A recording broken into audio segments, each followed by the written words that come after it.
Hello and welcome to JoyRide with your hosts, the Metaphysical moms, Tiffanie and Kerry. JoyRide takes you on a spin through all things spiritual and soulful, including holistic healing, energy work, and personal development. Now, here are your hosts, Tiffanie and Kerry. Hi guys, it's Tiffanie. And it's Kerry coming to you from Hurricane Harvey Central. Yes, this is the JoyRide show, and we're doing it differently this week because we cannot get to the studio. Houston, unfortunately, is in the midst of Hurricane Harvey, which is now Tropical Storm Harvey. And my family left early to come to Austin, but Kerry is still there in Houston. And so we are doing our JoyRide show today with Emma and Cindy. Hi, guys. Hi, everybody. Hello. Hey, Belgium and West Coast. Yeah, we're all Skyping in. Emma is a medium extraordinaire. We've had her on the show several times where she's come in and told us her amazing story about becoming a medium and how to channel. And she is coming in today to channel for Cindy. So Cindy Williams-Adams, hi. How are you? I'm wonderful. How are you all? We're hanging in there. A little wet. 50 inches of rain. The state of Texas is in our thoughts and prayers, sending lots of love and light your way. Well, thank you. Well, Thank you. Emma will be channeling today for Cindy, who your son Adam transitioned a few years ago, 2011. Yes. And you guys now have developed a show, a blog, a YouTube channel where he comes in and tells his story and what it's like in the afterlife, and then brings in all these amazing celebrities and people of historical significance that are here to tell us about life and love and the afterlife. So we're so happy to have everybody on the show today. Thanks for coming in via Skype from California and Belgium and Houston and Austin, and hope it works. Our pleasure. I would like to start off by saying how incredibly proud I am of our town. Houston has come together. We are under 50 inches of rain. 50 inches. And I actually took some notes this morning, but we are hoping to show everyone how it can be done. I mean, it is, they have, holy moly, we have had thousands and thousands and thousands. I think they said something like 56,000 emergency calls have been answered, and they have rescued over 10,000 people. And it's just been amazing. And now we're at the point where we're starting to look around and we're starting to say, okay, what needs to be done? And people are just hopping in. JJ Watt, a special shout out to him. He wanted to raise some funds, and he's raised over, at least as of this morning, 1.25 million. And it's all going directly back into where it needs to actually go. He said that they're going to load up these big 18-wheelers with supplies and just drive them right into where they need to go. And so I'm just amazed. I'm amazed. Yeah, absolutely. So we had this show planned for a while, and when Cindy, you were going to fly in for this, and when your flight got canceled, we considered canceling the show, postponing it, and we don't want to appear insensitive that we're just recording in the midst of all this, because there's still a lot of high water rescues going on, and people are Facebooking like crazy. I'm up on the second floor and the water's rising, and so our heart and our prayers are with everybody that we will get through this together. And like you said, Mattress Mackinvale is a gallery furniture, is a local furniture store here, and he has opened up his 2 huge showrooms and let people sleep on the couches and the beds, and our local grocery stores are trucking in food. Yeah, I'm outside. We're hoping today that we can actually get some spiritual perspective on things that happen like this, like natural disasters and these huge. Go ahead. I would like to say first, though, that if you want to send funds to the Red Cross, you can text 90999, and that is simple, easy. Put it out there. You can also call 1-800-HELP-NOW. If you want to do that by phone. And so every dime will go back into where it needs to go. So please, let's all reach in and support any way we can. And there's going to be a lot of ways to help. Oh, well, also, so those who are stuck in Houston that can't get their kids in school, actually, DISD, Dallas, has said that they will actually enroll the kids in Dallas schools. So you can also go there. Isn't that cool? Yeah. I mean, isn't that cool? Yeah, I mean, there's thousands of people whose homes are unlivable right now. So there's going to be a mass shift in how we do things. And I think hopefully this will bring us together with patience and creativity, and we'll come back better and stronger than before. That's my prayer. Because my heart is just breaking for the destruction, but I'm also heart-warmed for these amazing stories of people opening their arms to strangers. So thank you for being here today via Skype. Hopefully we can get some spiritual perspective on things that happen like these big curveballs in our joyride that throw us off, and how to stay grounded and use it to our advantage. So That's my hope for this show.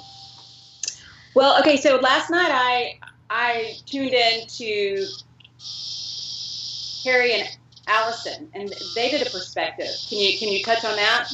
Yeah, the Shiny Show girls.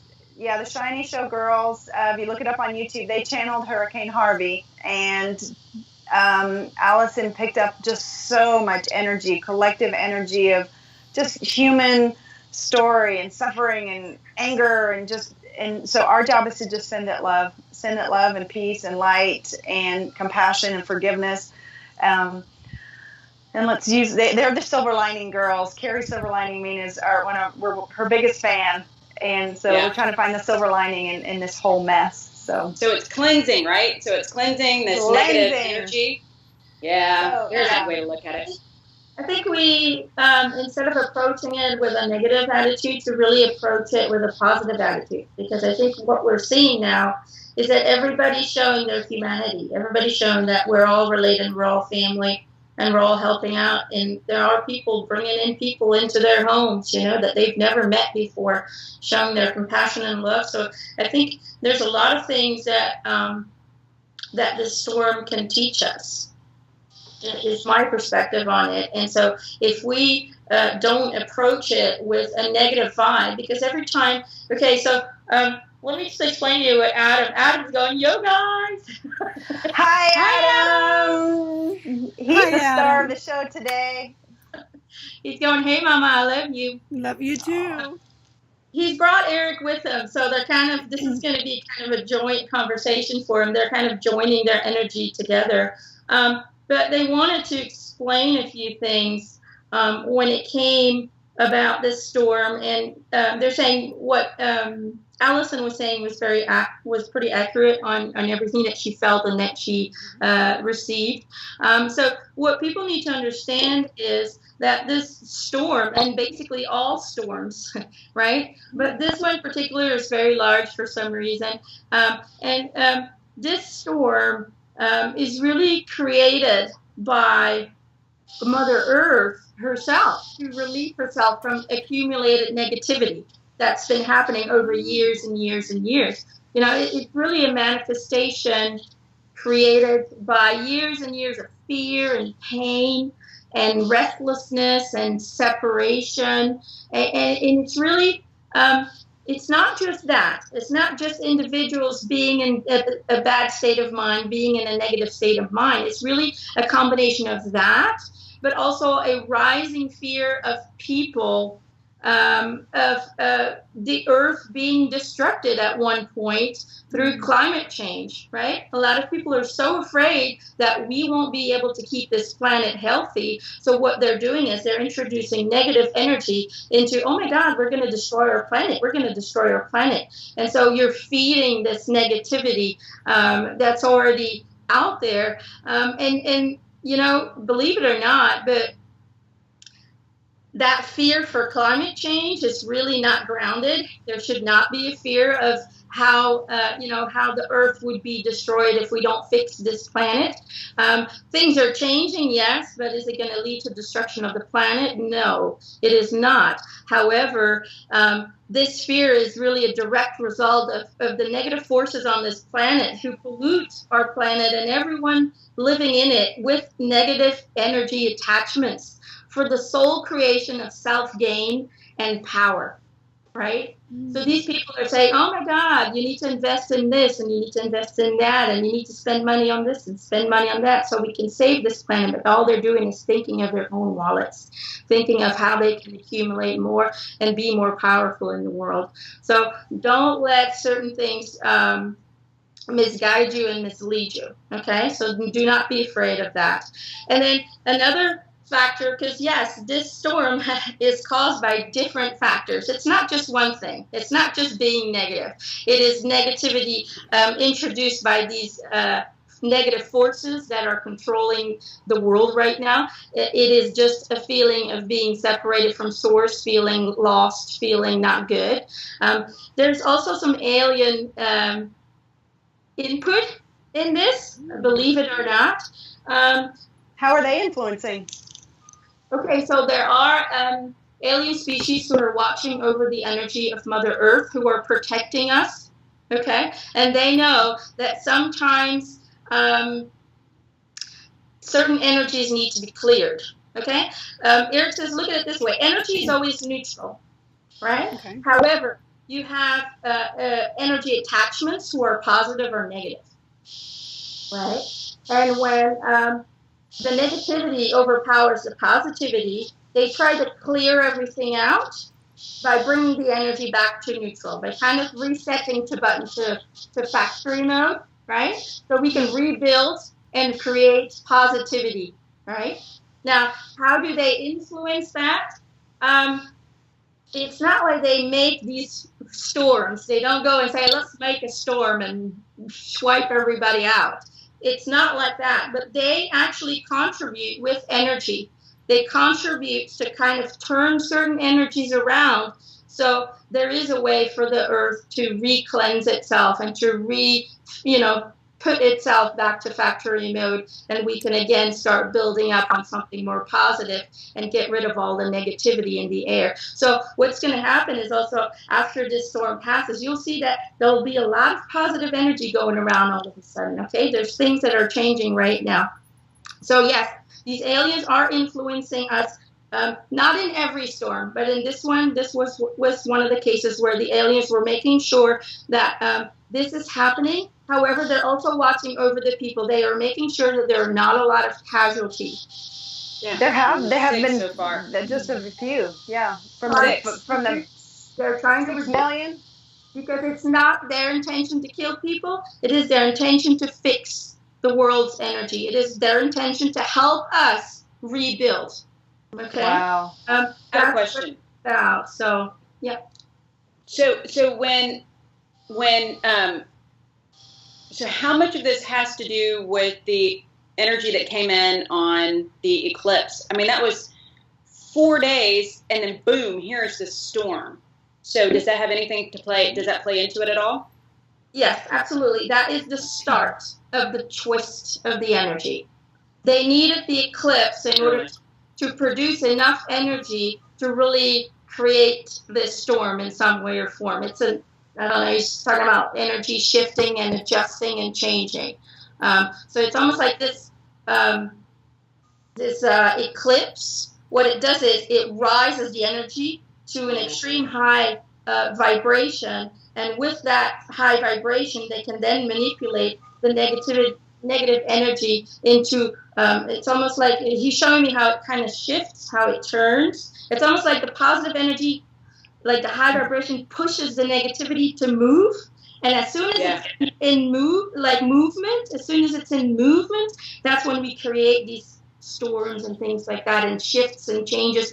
And people were already aware of what was going on. These alien races, together with Mother Earth, her energy, they were working together already before the eclipse. People have been feeling down, have been feeling kind of off lately before the eclipse hit, and that's why, because they were already preparing, they were already moving things around, switching things around to make this work. Now, I want you guys to know that this storm is going to teach us so much. You know, it's going to, first of all, it's going to remind us of how fragile our ecological system is and how important it is to keep Mother Earth healthy. right? And that comes from a combination, it's a joint respect.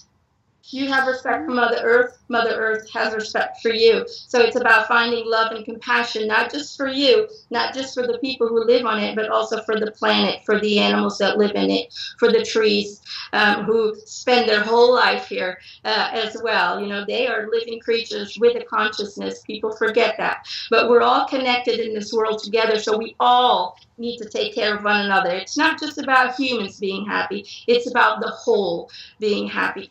And what it also does is, in some way or form, it re-educates us about how vulnerable we really are and how much we need each other, So in that aspect, it stimulates compassion, it stimulates unconditional love.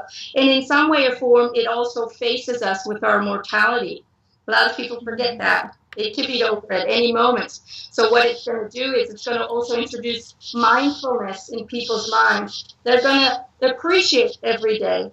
They're going to not be so careless with the relationships, with what's going on around them, and really start enjoying more of the now, because they know that at any moment we can get back to this situation, and that's going to raise the frequency as well. So in some way or form, this storm expands us. It expands us on a global level, but it also expands us on an individual level.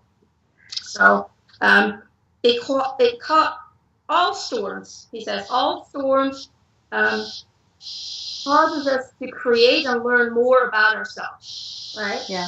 We're basically stretching our personal resources, and we're doing things that are beyond ourselves, beyond we thought we would ever do. We're helping, we're reaching out. We are trying to save people by risking our own lives. Those are beautiful things, and human beings are so capable of doing these beautiful, loving, compassionate things. But we forget sometimes. We forget. And all we see is negativity. And everybody starts to really look inside and tries to protect themselves by keeping everybody out, by keeping everybody on a distance. But we need to join. We need to rejoin. We need to reconnect. And that is exactly what this storm is doing. So instead of sending it negative energy, because that's another factor, when it rains a lot here, people will say, oh, I don't like you, rain, you're causing floodings. While in Africa, if they would see rain, they would praise it with all the love and light that they could have. Don't always see things negative. Try and approach everything with a positive view. It is happening for a reason. You are undergoing it for a reason. So let's all send love and light to this storm, and then this storm will disappear a lot quicker, because our love towards it will neutralize the negative energy in it, and it will make it dissolve and become neutral again. Wow. I love that. That's wow. a lot, though, for people who have lost everything, people who have lost their physical possessions, their homes, and that they've worked so hard for. How can we help them feel love toward this storm? That feels like a huge shift for a lot of people. Well, step one is send them the love. They will receive it on a subconscious level. Send them that energy. Send them the hope that they need. Also, we need to help each other. We need to talk to each other and say, you know what? Yes, we've lost it, but we're going to help you rebuild. We're here. We need to have people that are going to give people hope and say, don't worry. Everything is going to be fine. We're rebuilding. It's basically about encouraging each other to really start seeing it as a fresh start. It's a new beginning, everything new. Hey, we're still here. We still have each other, and we still love. And that's really all it is. Tell them, or try and accept the fact that it was just materialistic things. There were a few casualties, unfortunately. Those people were in contract to leave at that moment. Okay, that was it was meant to be that way. However, for everybody who's lost their possessions, just keep in mind they are only possessions. It's only stuff. Yeah. That can be replaced, and it will be replaced, because people will help. People will reach out. That's the beauty about where you guys live. that Southern hospitality is still there. We still look out for one another. And I think the whole world will be able to learn from how you guys, as a society, are handling this. Because what you're doing is incredible. And I think a lot of people will learn from this, including several governments who will see like, okay, this happened, but look at them go. They're not going to let them stop their happiness. They're not going to let them stop their future. They're going to rebuild, and it's going to be bigger, better. And everybody is going to make new friends, new acquaintances, new family members around them. So people's families are going to double in size after this event. Wow. Oh, that makes me cry. I know.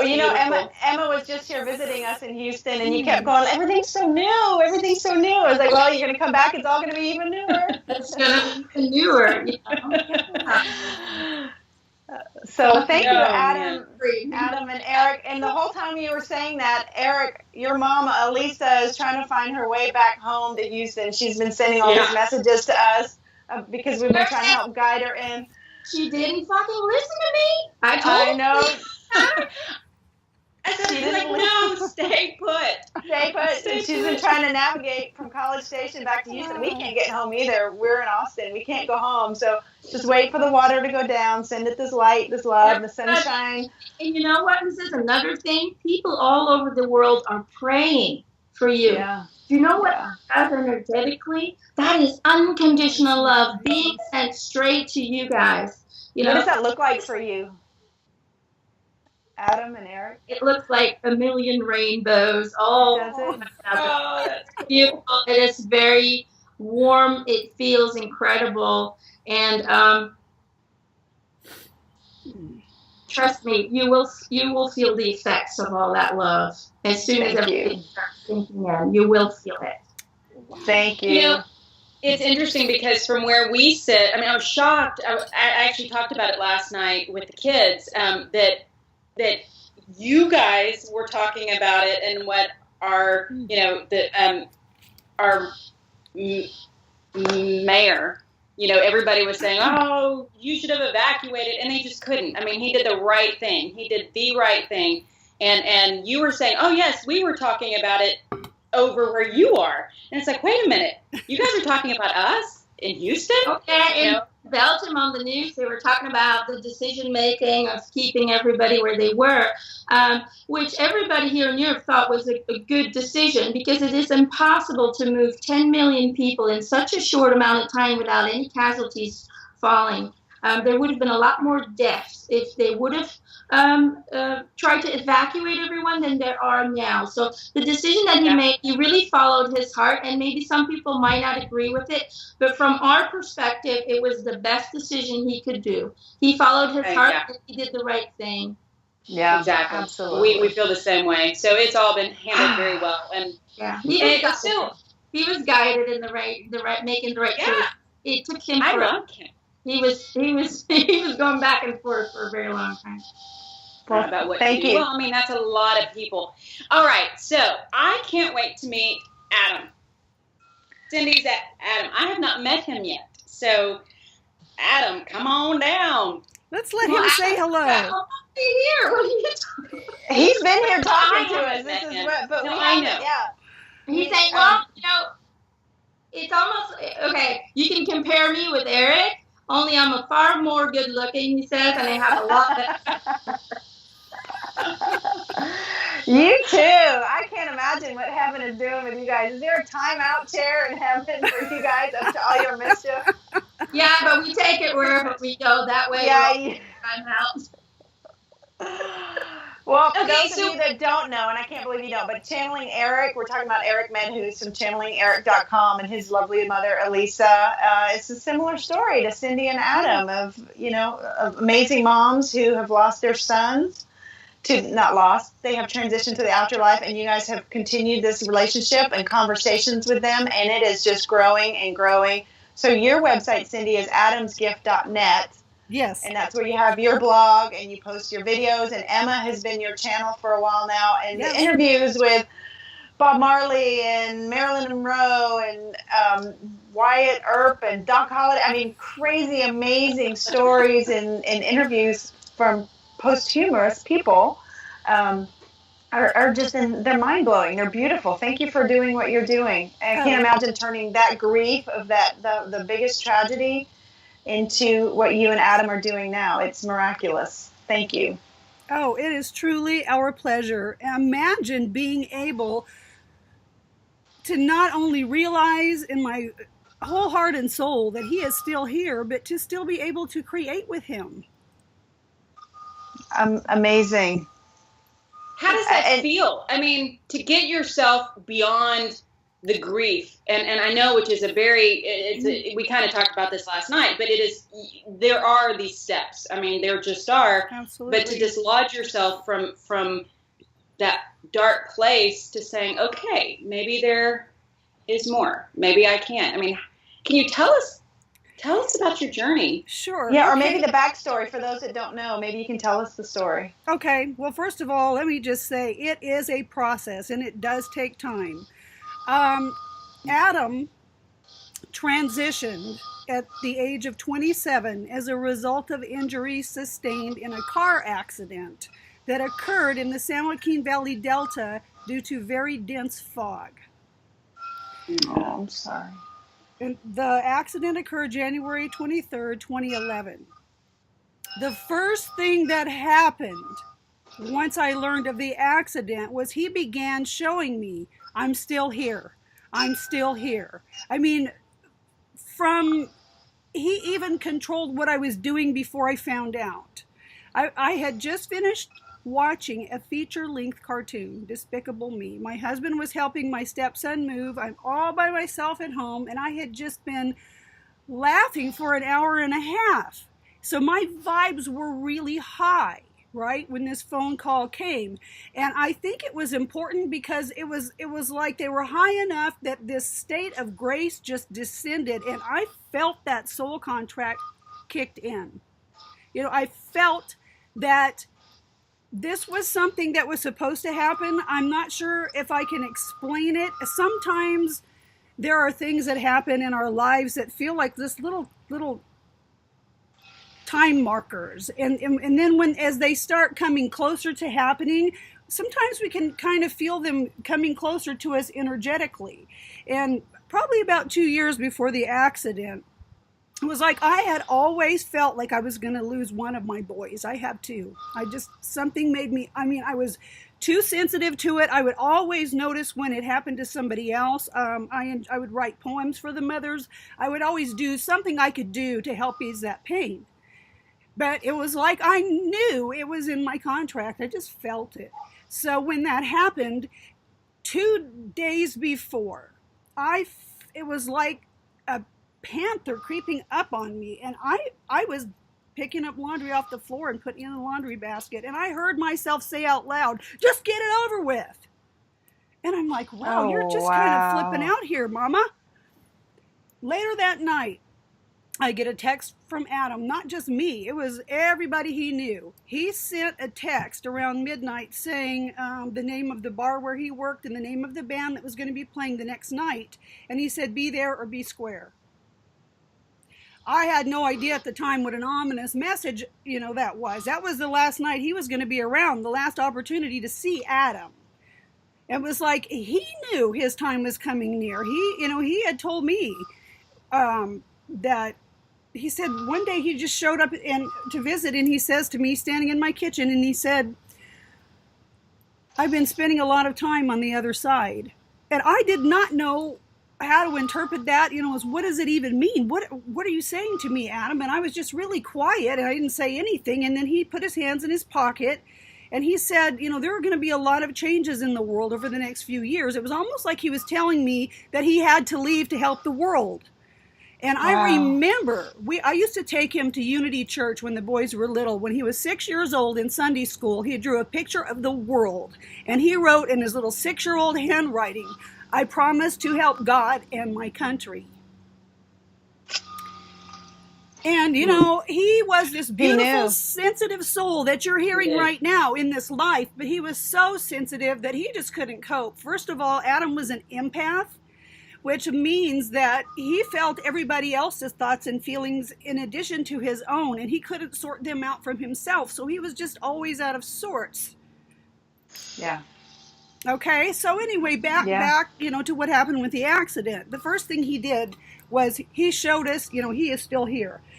Because the accident was caused by fog, the same fog delayed the planes from coming in to harvest his organs. Adam was an organ donor. So for 4 days, I spent, I spent the whole time with him. In his hospital room, his bed was here. I'm at the head of his bed, and either my husband was there or my sister, someone was always there. I decided that I wanted to cut some locks of his hair to tie in a ribbon to just, have something of him. And his hair was, nice and long at the top, kind of like mine right now. So I snip, snip, snip, snip, and I get, what I think is enough hair, and I'm done. And all of a sudden, I hear my son's voice say, "Mom, what the fuck did you do to my hair?"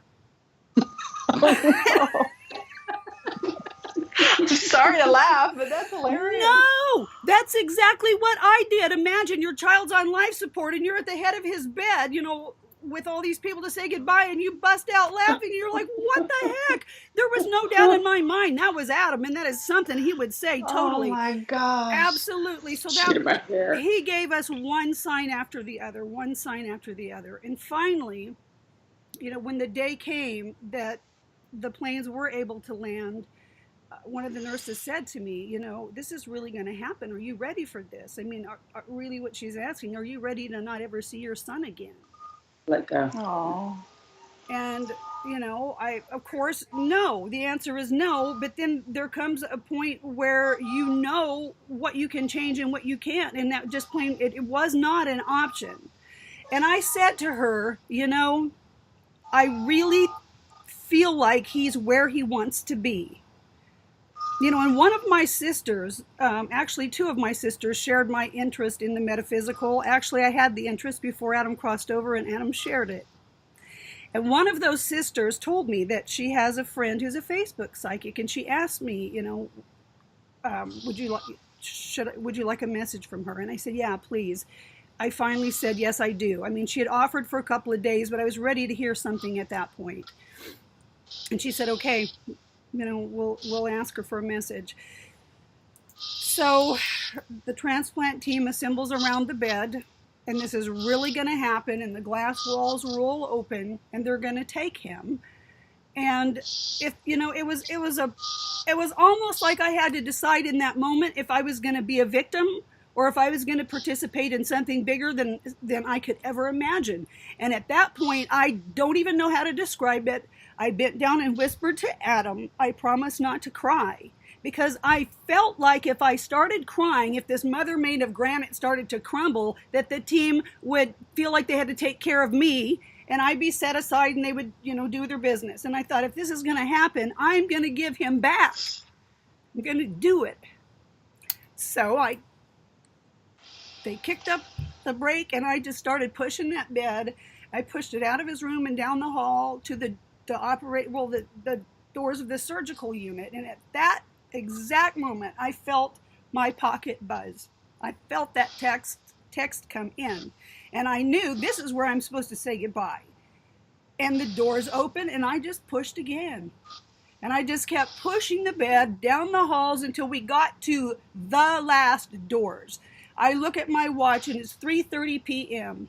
Adam was born at 3:25 a.m. It was like he'd been here for 5 minutes. Oh. Ah, man.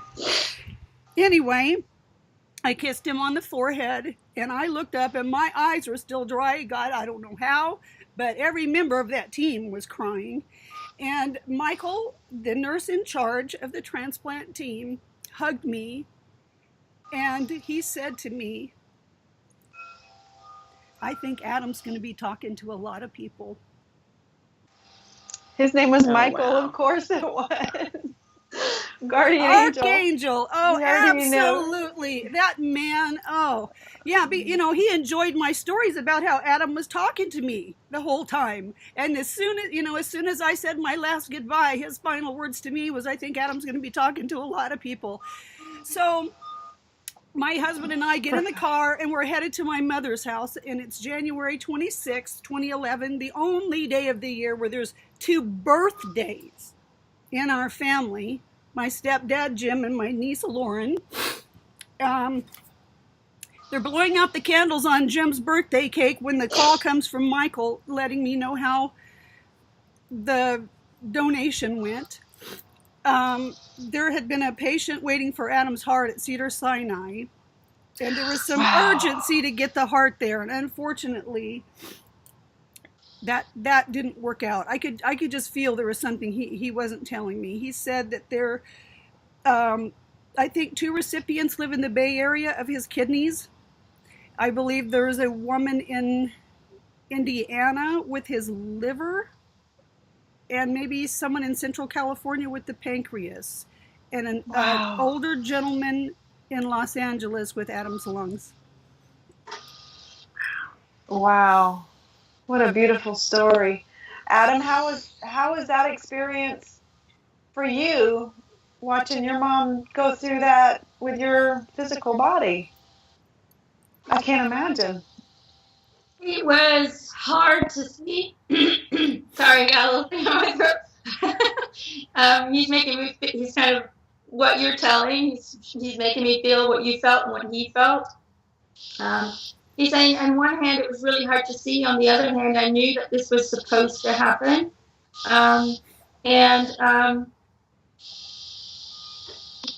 He's saying it wasn't Archangel Michael. It was me telling the dude what to say. Oh, that's what I thought. That's what I thought. It was me giving you a message through him.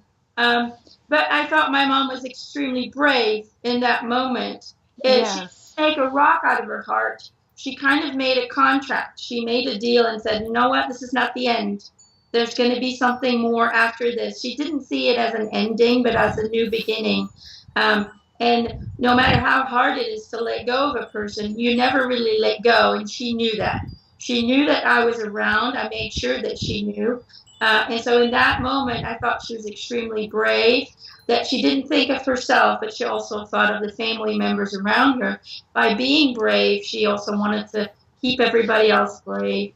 So, yeah, it's incredible and amazing, and she still is. Oh.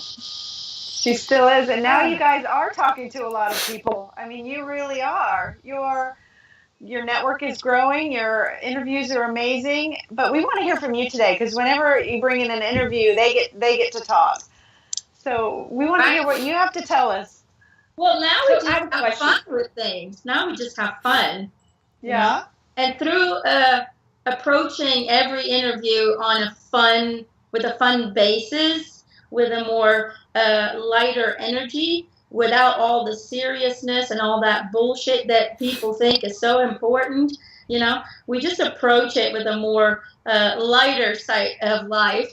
But that's when people really get the messages. That's when people really connect to it, because it's being brought forward into a more higher frequency, and people always resonate with higher frequencies. They always do. And so in that way, it is our way of allowing people who are being adored by so many other people to say, hey, this is my message to you, and this is what I went through. So if I can do this shit, so can you. A lot of people think that all these celebrities have the best life in the world, but guess what? Most celebrities are built from a perspective of, of hurt and pain and growth and expansion. Mm-hmm. And it's very important nowadays. There is so much television. People are so influenced by VIPs that they don't see the reality that they are just human, and they do go through hell, and they do go through shit in order to get to a more positive perspective, to get to where they want to get. And I think in that aspect, it gives clarity to people, and it makes them feel related to a person that they might have never met, but they still feel like, I'm going through that same process. That is happening to me right now. Okay, he did it this way. Okay, let's see if I can do that as well. Let's see if I can change certain things in that direction as well. So it's all meant to be inspirational. It's all meant to be just fun. and to really just show people that we're all related, we're all family, and we're all going through the same bullshit as everybody else is. Yeah, I really took that away from the Marilyn Monroe, where she was adored by millions and nobody wants to still say goodbye to her, and yet she never felt that herself. The fame, the money, the adoration didn't heal the energy, the internal feeling that she was having. And so it's a great lesson for us. It's not in the money and the fame, it's in the connection and the people and your own loving yourself. Right. And Kerry had a question. What was Kerry's Yes, thank you. Thank you. My question is, so you're with your mother a lot. When you're not with her, I mean, are you always with her? Too much, a little bit, but don't tell her. Are you a mama's boy? No. So like, so obviously on this plane we have space and time. And I know on the other plane there isn't such thing as space and time. So you're always with her on one hand. But can you put it in a way that we would understand it? Like, do you and Eric hang out? Do you go hang out with Jesus? Do you, is it like a soup where you're all in the same spot? Can you put it in a way that our tiny perspectives can grasp it? Well, I think I'll try and explain it to you in a way that humans can relate to it. Just like on Earth, how we have family, how we have friends, how we do things together, pretty similar we have that in the afterlife as well. Now, the reason Eric and I are kind of collaborating, how we're kind of working together, is because energetically we have a very close frequency. And when it comes to energy, if you look at the law of attraction, like attracts like. And in the afterlife, friends attract friends based on the resonancy or the frequency of the energy.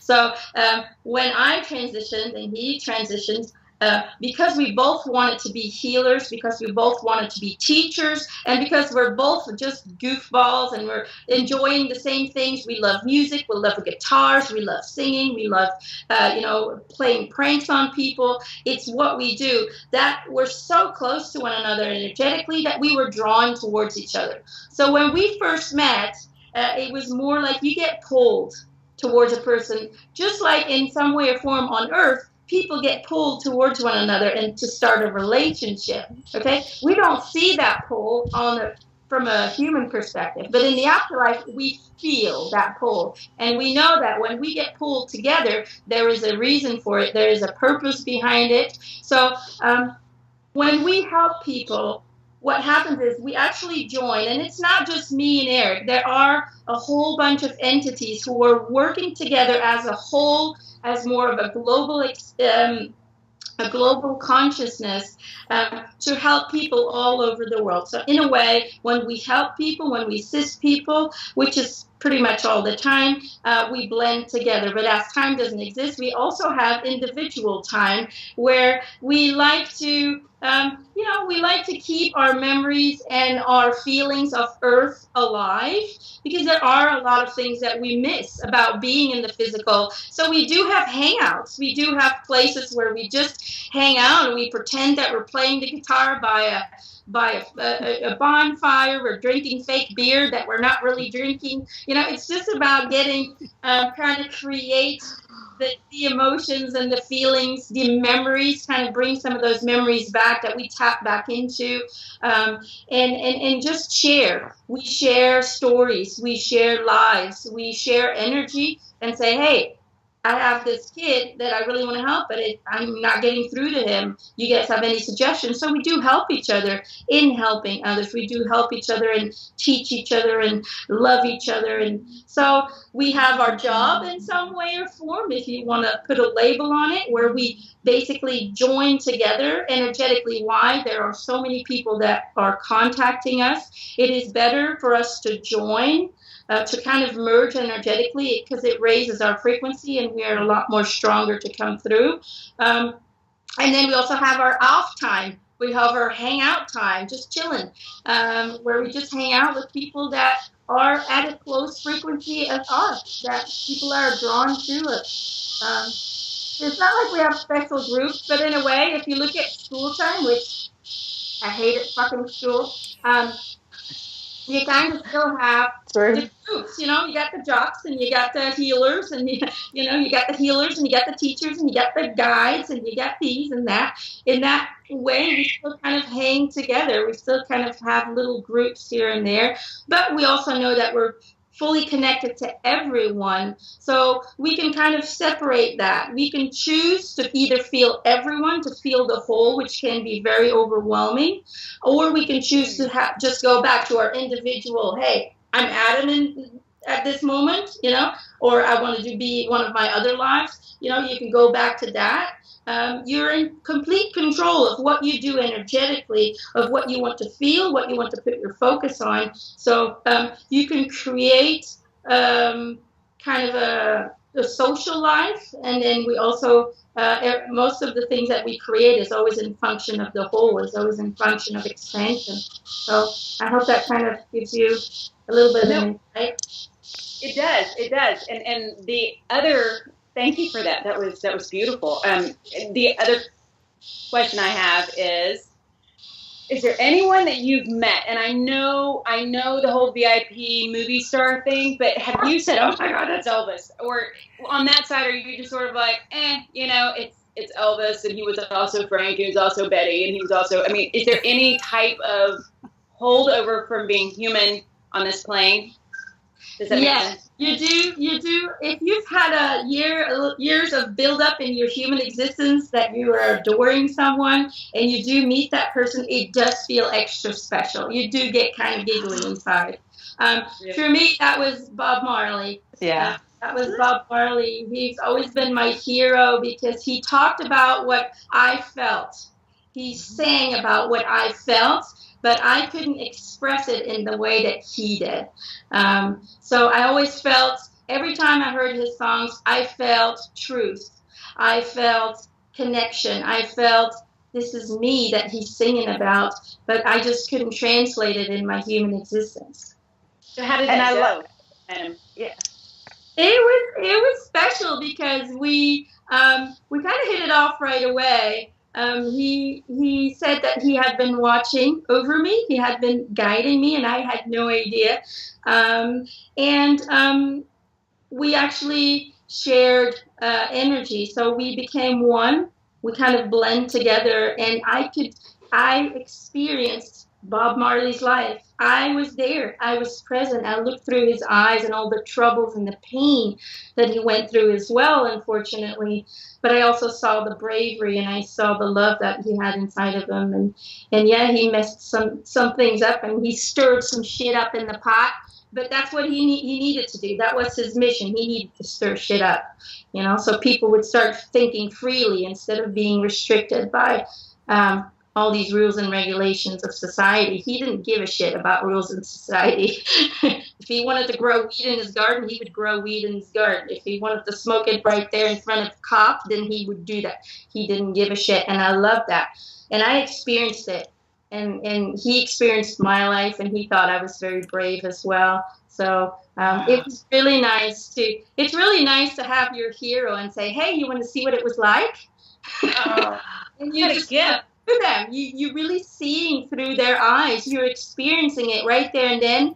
But it goes by real fast. It's almost like a flash. You just go, whoop, whoop, whoop, whoop. But you're getting it. You're having the feelings and all the emotions and the fears. And because he did have fears, you know, he did have a lot of fears that he dealt with as well. And a lot of people don't see that. They see, oh my God, he's so incredibly brave, but he was fearful just like any other person. So it's really enlightening to see somebody else's life that you've adored for so long and actually standing on that stage, and it's you're playing. You're Bob Marley. You know, you want to give me that because that's something I've always wanted to do. I wanted to be on a stage. I wanted to share my songs, but I never got the opportunity to do so. So he said, come on, let's go on stage.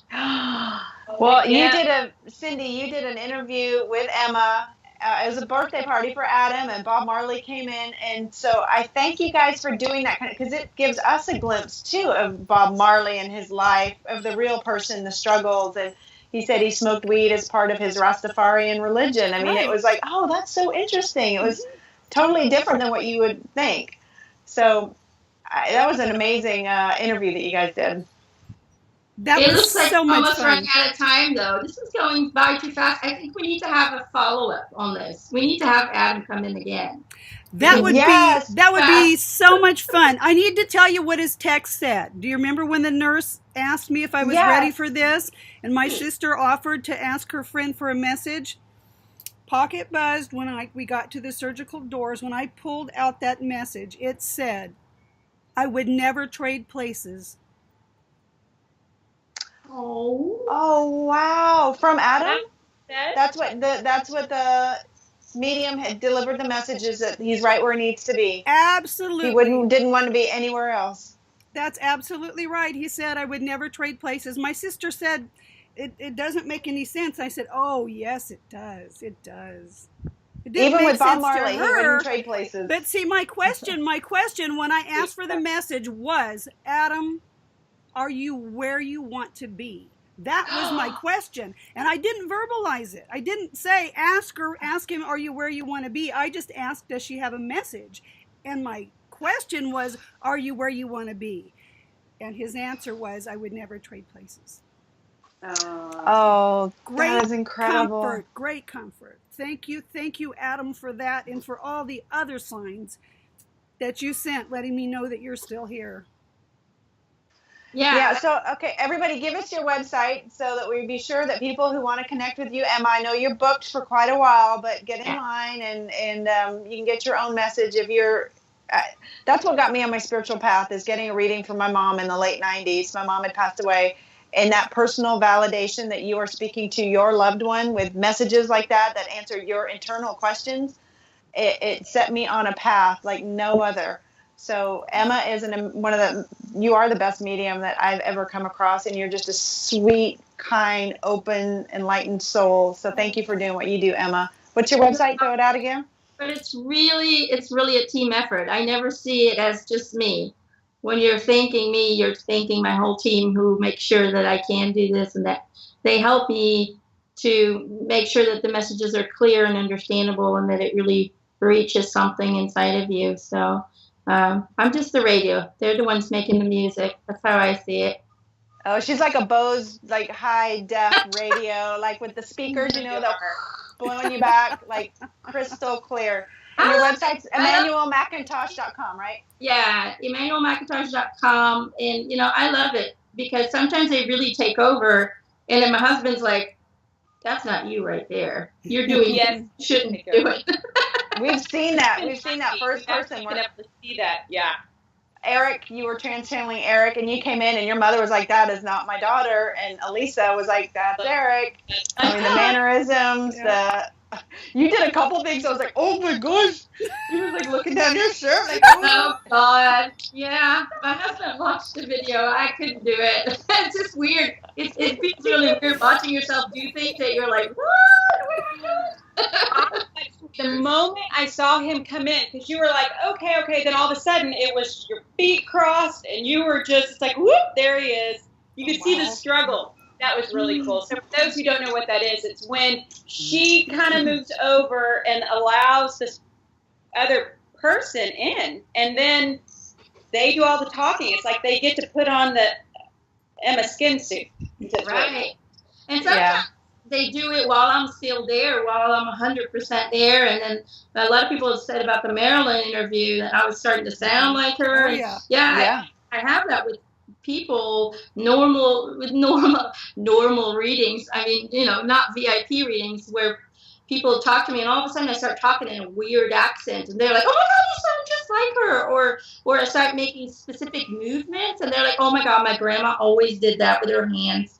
I'm not always aware of it, but sometimes I really just move in and we kind of share space. That's just now when you were talking, when Adam was answering my question, I saw that. It's like the way you spoke was a little bit different. The where you pause and how you speak, and even your mouth changed a bit. Cindy, can you talk to that? I mean, do you see that? Oh, I do. Yes, Adam had busy hands. Oh, really? Oh, yes, I do see his mannerisms when she's talking. The way she fidgets, yeah. Isn't it just it just changes the whole body energy when you know your loved ones are still there and you can still have this conversation, and that now you can take this and help so many people understand there's so much more going on than just this physical world. Absolutely. And that our consciousness doesn't end with physical death, and that it's not about the money and the fame. That's great, it's fun, but that's not where it's at.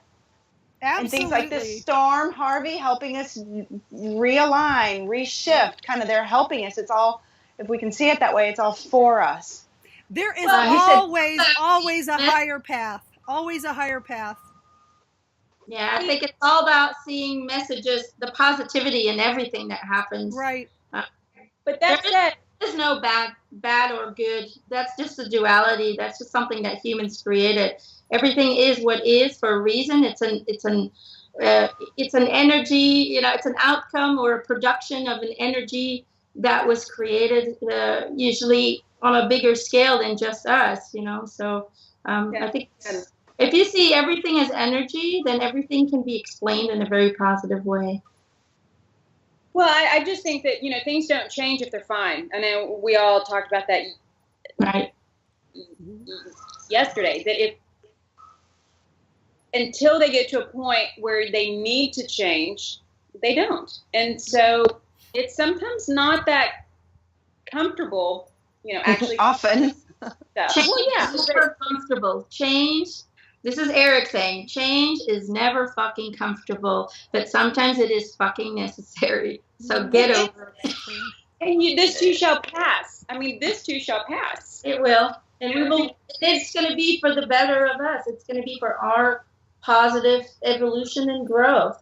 We just need to get through some hard bits in order to get to the good stuff. And Houston is Eric's hometown. I'm not sure that we mentioned that. Right. Oh, yeah. Yeah. And his mama's trying to get home, so help part the sea so your mama can get home, Eric. Me too. I want to go home. You're out full of many. Yeah, I know. I'm ready for you to come home. He's saying then we should all start sending the storm some love. Absolutely. Well, we have been. And I know your family opened up your home to a lot of other families. So there's, 15 other people in the Medhu's house right now who, so you guys are walking the walk, talking the talk. Right. That's what we need. Self-love and compassion for others. Work together, everyone. Work together. It's going to be good. Emma needs to hop off, I think. Are you at that place? Yeah. Yeah. Cindy, can you stay on? I can, yes. Tiff, can you stay on? Yeah, I can stay on. Awesome. So we're going to say goodbye to Emma. Thank you for bringing the words of Adam and Eric. We love all of you. Thank you so much. And we will do this again very soon because we really did just get to know you. I know. We need to do this again. Everybody, they're saying that they love you all very much and just stay positive. Absolutely. Guys, thank you for your light. Love you, Adam. Bye. Love you, Eric. Thanks for coming. Nice to meet you, Adam. Bye. Bye. Bye. Emma is over and out. Emma's over and out. Okay, so Cindy, how was that, getting to chat with Adam? That must feel, I'm sure you talk to him all the time, in your own personal space, but absolutely. To have Emma be him, how does that feel? It is second best to being able to have him sitting right here. Emma, she just works differently than anyone else who's ever channeled Adam. I've been blessed to have him channeled by more than a handful of people. A couple I've paid, but then it's amazing as you really work on raising your vibes higher, you begin to live in this magical world where you just meet people everywhere who can do this. So I mean, now I can hear him, and now my friends can hear him. It is not unusual for me to say, for instance, when Sarah Kajawa and I are talking, Sarah also has an Adam on the other side, and we'll sit here and talk, and our boys come in. You know, it's amazing. Well, you wore the Oakland A's shirt yesterday, and the A's, just like, it's not for the Oakland A's, it's for the Adams. It's for the Adams. Yeah. We went to an A's game, and Greg bought 2 A shirts for Cindy and Sarah. The A's. For Ad and Adam. Yep. Okay, so I would like to ask you a few things, if you don't mind. No, not at all. So, to me, there's not a worse thing to go through. No. And not that I really want to dwell on that, but to walk through what you walked through, how long did your process, how long until you started seeing the light, till you started seeing that there's an after, or did you always sort of have that underlying because of your particular way you felt about these things? I did have it underlying. For instance, as soon as I learned I was pregnant with Adam, I started talking to him. I know that we are not our bodies. We are energy, you know, and the law of conservation says energy can neither be created nor be destroyed. It simply changes forms, and I already knew that. So I started communicating with this little spirit that I knew was Adam. You know, I would be talking to him while I felt his little foot, you know, go across my belly. Aww. You know, so why would I stop communicating with him just because he left? I communicated with him his whole life. So, you know, it was like I did already know that. And his showing me that he's still here is really what got me through it. But the thing is, if I didn't believe he was still here, I wouldn't have known to look for it. I wouldn't have been open to it. I would have been closed inside my grief. And I am not saying that I didn't have grief. I did have grief. I was off for 6 months. And when I went back to work, there were days when I had to put my makeup on 3 times. You know, you're a special education I was a coordinator. Special education program specialist. I had a caseload of about 700 children in a large urban school district, and I was responsible for making sure that they receive their educational services and special education services, speech therapy, resource, special day class, whatever it may be. Right, and you know, interestingly enough, when I went back to work, Adam was helping me already. I could feel him there. As a matter of fact, you know, extraordinary things started to happen. And then when I would have a session with somebody, he would remark, you know, hey, what wasn't that cool? What happened with that little kid the other day? You know, he would talk about things that he did. And so I would know that he did it. One morning a few years ago, this magnificent bird just appeared on my shower window. I mean, it's not like a peacock. I say magnificent because it wasn't there. And then all of a sudden it's there. There's a bird there, and it's just sitting there, and it's got a branch in its mouth, like an olive branch. Which means basically hope. And I have a photograph of it. I mean, I probably should have taken it to run down to the Catholic Church and had it analyzed. I mean, I don't know how it got there. It's still there. You mean a picture of a bird? The image of a bird. Yes, there's an image of a bird on my shower window. If you like, I'll send it to you. Here's another thing he did. Picture. On Adam's birthday, March 30th, I think it was 2014. It was a beautiful sunny day, and I just had this urge to look up at the sky, and I look up and I see a cloud, and there's like this hole in the cloud, and a rainbow appeared, and there had not been any rain. And then all of a sudden I could see Adam's face. And I took a photograph. I have an image of his face in the clouds over a rainbow on his birthday, and it had not rained. And you were able to take a photograph of this? Yes. I was like, yeah. Yeah, so cool. If you'd like, what I'll do is I'll send them side by side. I'll send a photo of him and a picture of the cloud. You know, and basically when you see an image from the pattern of something that isn't that image, it's almost like a matter of divination, right? You know, where you see things. Some people have the ability, some don't. But I can tell you, for those people who generally can see patterns in things, once you know what he looks like, you can see it. That's amazing. I had that experience once. I had an ectopic pregnancy. I'd gone to the emergency room and I was just I was just so sad, and I was staring at the floor, all the dots in the floor, I don't know where my mind was. And all of a sudden I saw my mom's face in the dots, and it was her. And I looked at it and looked at it. And as soon as I looked away and went and looked back, I couldn't see it anymore. But for that minute that I was staring at it, it was her in those dots looking at me. It was the craziest thing. So I've had a similar experience with dots on the floor. It's amazing. What happens is our loved ones use the signs of the universe to speak with us. They use the energies that are present. I mean, if I look at Adam's picture long enough, it's like a Harry Potter painting. It becomes animated. Even though his face is not literally moving, I can feel things changing. And, I just am blown away every day by the many signs. They can send you birds, they can send you flowers, they send you songs, and it's like people will say, that song came on the radio and it really felt like something they would send to me, and I had all these beautiful memories and it felt like they were next to me. Later on, if the spirit ever gets a chance to speak, they will every time confirm, I did send it. I was right there. You're not making it up. It's like, imagine they're on the other side of a piece of a two-way window or something, and they're knocking and making faces, and they're doing whatever they can do to get your attention. And if you're just oblivious to the fact that they're there, you're not going to get it. All you have to do is look. And I'm telling you, as soon as you look and you get one, just knowing raises your vibe. Okay, you're already up a notch. Acknowledge it. Say thank you. That's right. That's right. Thank you. And then you'll get another one. So it's just a matter of believing, having the faith of a child. That's what that means. I love that. But beautiful. So first time I heard your name was through Miss Sarah, and I can feel you.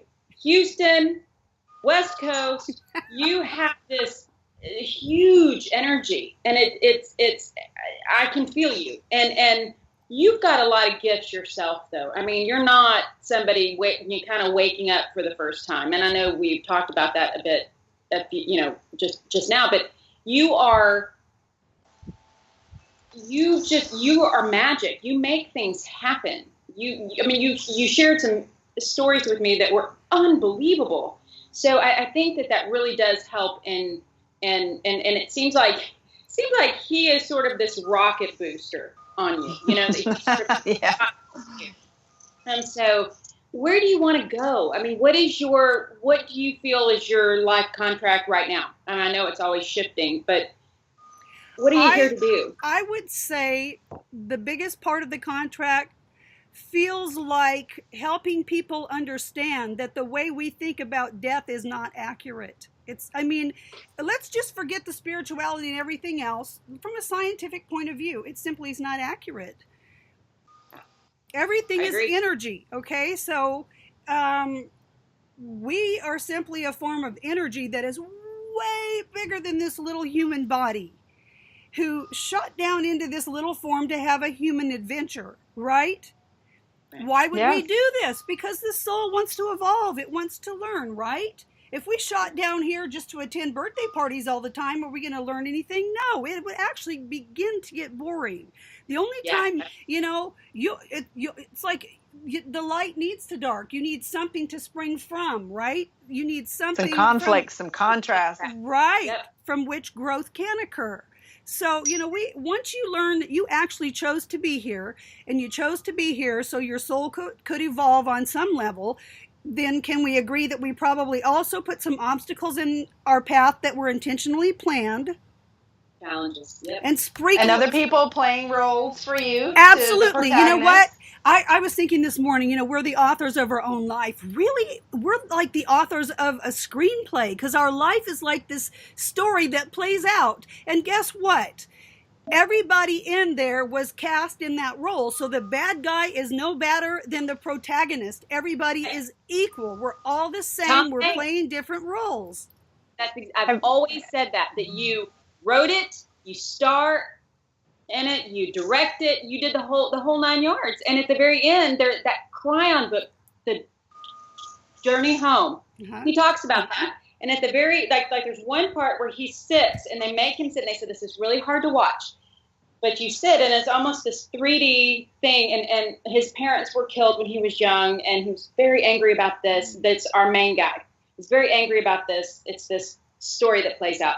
And he was mean to this kid that was mean to him when he was really young. But each of them, their souls sit there and they say, thank you. You played your part perfectly. And there was just as much love for the person that was nasty as the person that played his mother.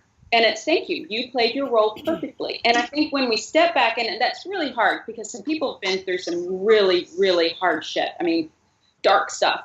Right. But if you ever have that ability to really pull back and see it, because that's what we see on the other side. So, and there was one more thing I wanted to say. James Gilliland? We know I love love his work. He said recently, and I love this, we're not like a speck of dirt that kind of claws our way to the light.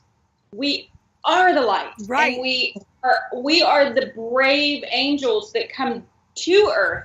And when you can make it from that back, it's like, dude, that was amazing. I mean, because we come in not knowing, not believing. We come in with this complete amnesia, which I have said for a long time, I don't understand why we have to have that. Right. But now I do, because it really is this, am I up for the test? Am I up for the challenge?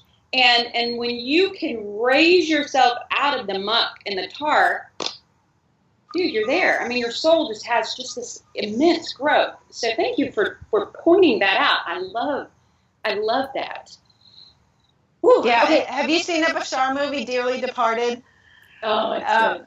It's really good. It's on, Bashar, Daryl Anka has directed several movies, and his movie, Dearly Departed, shows the soul's journey, and then the afterlife, the murderer and the victim, they kind of like cut, and they kind of get up as souls and shake hands. It's like, oh, that death scene, you really did it this time, and you got me really good. And it just shows the different relationships and how it was all planned. It was all to learn, just exactly what you said, all to grow. It's fun to watch it on a big screen though, because you kind of really get it. And then you can kind of say, how does that apply to my life? Tiffany? Oh, am I cutting out? Can you hear me? Yeah. Can you hear me, Kerry? Kerry might be cutting out. I can hear you. I can hear you, Kerry. Where's Kerry? Uh-oh. Kerry. Did the alien come back? Right? Oh! What is that? They're closed, and somehow they turned on. Oh, your headphones? Yep, they're in their little thing. Their little We were wondering if your alien friend came back and messed up your let energy. me just say, Adam is also good at that. He can make things work when they're closed and turned off. That's one of his no tricks. batteries, right? He can do that. I had to turn it off on my Bluetooth on my computer, and they're not even. I mean, that's anyway. Monkey. There happened to be no battery in my smoke alarm, and it was going off. That's a fun one, isn't it? That's a fun one. And I'm sitting here looking at how am I supposed to make this stop when it technically shouldn't even be on. I know. So, okay, I have a question for you. Oh. So I met you and your husband when you came into Houston for Channeling Eric meetup. Uh-huh. And your husband's a sweetheart. How has it been for your marriage, to go through a huge event like this, and then now the direction that it's taking? Is he on board with all this? Let me tell you, Greg was part of that soul contract. One of the things we have found out, this is not our first rodeo that Greg and I have been together before. I want to remind you that Greg's last name is Adams. Yeah. Okay. You are Cindy Williams Adams. Yeah. So when I married Greg, my name wasn't Cindy Adams. So it was literally part of my soul contract. That was one of the built-in synchronicities that by the time Adam left and that soul contract kicked in, that I would have him to support me. So he literally gave me back the name that I very carefully chose for my beloved firstborn son. So Aww. I am now Cindy Adams. And when I signed my name, I put a little heart between the M and the S, like an apostrophe. So I'm Cindy Adams. Adams, yeah. Oh yeah, that's beautiful. It's so funny. Greg, it's he been could good. not be, he couldn't be more supportive. He absolutely couldn't be more supportive. Okay, so I have to give him just kudos. So we had asked Cindy if she would come on the show, and we were going to do Skype as we usually do, and he said, "You need to go." And so we were so excited. I was so excited about you coming on the show, doing this, the whole, in-person live, because the energy really does get kind of plays off. Yeah. And then Harvey kind of decided to pop up. But just close the airports, canceled all the flights. Yeah, I was a diehard optimist. I said, if that plane flies out, I'm going to be on it. Well, it didn't fly out. But you know what? Look at what we got to do. We got to talk about this hurricane and what these kinds of things mean and how you can alchemize something even like this bad into the highest form. The bottom line is nothing is good or bad. It just is until we judge it so. Right. That's exactly right. And I love that. And that's such a great reminder. And again, I know that it's easy for me to say that because I'm sitting in a dry home with electricity and air conditioning, and there are, so many displaced, but it is, there will be good things that come from this. And there already are. I am anxious to get home because I have more stuff in my house than I can handle. It's too much clutter, and I've been saying I need to declutter. So I am seeing this as an excellent opportunity to give away half of my stuff.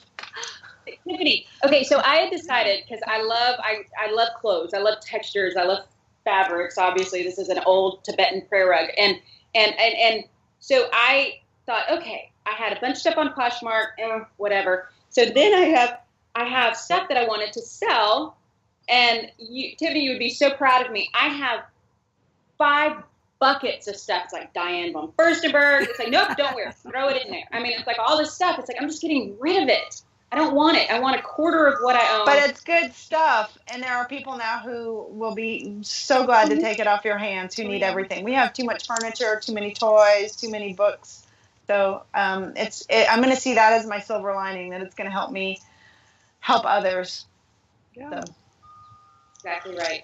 All right, so we have so much more. So that this show was first speed, second, third, fourth, and you and I have bonded over some pretty interesting things, sister. No. And I am looking forward to sharing a lot of our conversations at some point, because you've got some really cool things percolating in there.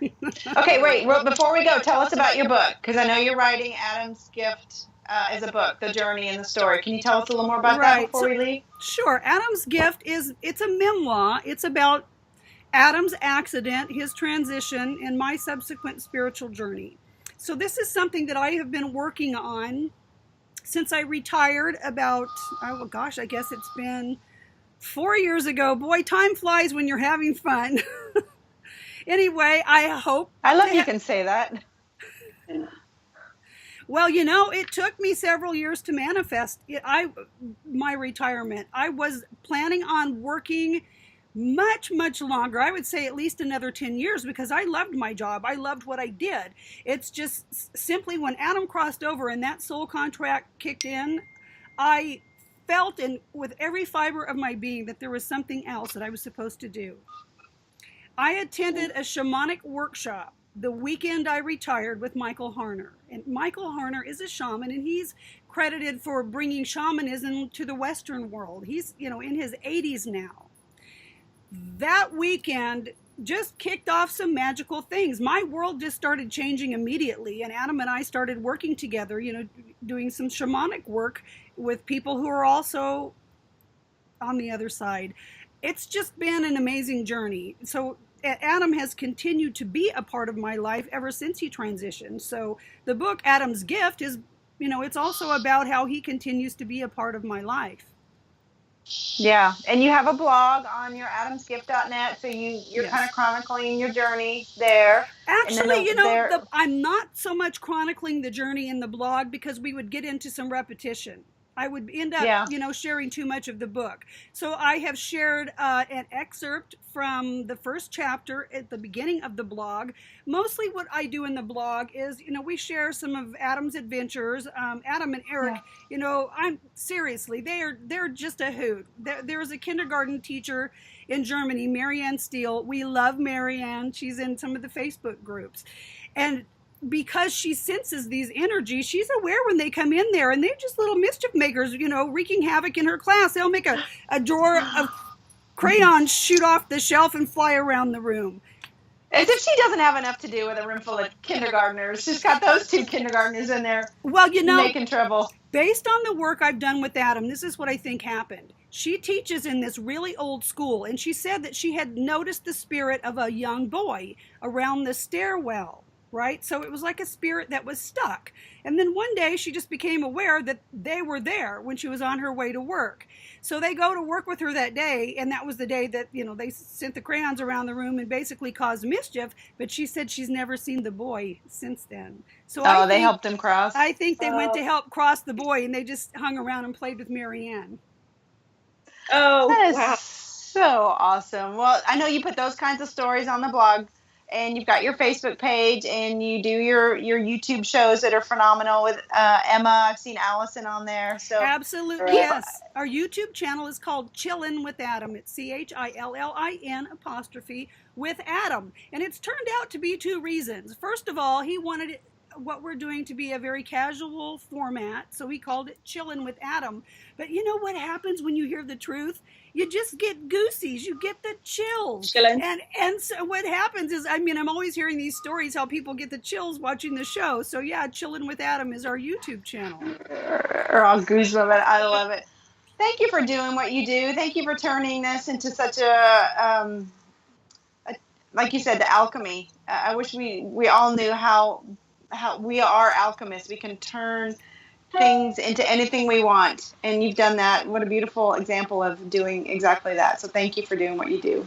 Oh gosh, my pleasure. And it's not that I don't still grieve Adam's earthly presence. It's just a matter of honoring and respecting the fact that he really didn't want to be here anymore, and he was ready to leave. And he's having a blast over there, and I have something to replace it. I have this new relationship. So it's about filling that dark hole with light from the new relationship, and it's a process. It took time. It does take time. I've often said it feels when you lose somebody that you're close to like that, it feels like a Grand Canyon in the heart. But people knowing that they can fill in that Grand Canyon with new experiences, big rocks of love and appreciation, and it doesn't have to stay that empty hole. It can be filled in even better. Absolutely. Yeah. With all new memories. Thank you for this time, sweetheart. Yes. And can't wait to hug you again in person. We'll do this again in person next time. The good news is I have a ticket to Houston all paid for, gal. So I'm going to be there, and we're going to have a blast. We are going to have a blast. Forward to it. All right. Well, Kerry, I hope I see you soon back in Houston. I'm not sure when the roads will be clear, but I'm sending it. I'm trying to park this easy out. Slow hole. Okay. Bye, everybody. Thank you for tuning in. JoyRide Show. Thank you. Be sure to subscribe to the YouTube channel, our Facebook page. Like, share, spread the love. Do your part. Be your light. All right, everybody. Stay safe, and we'll see you next week. Yes. Bye. Bye, Cindy. Bye.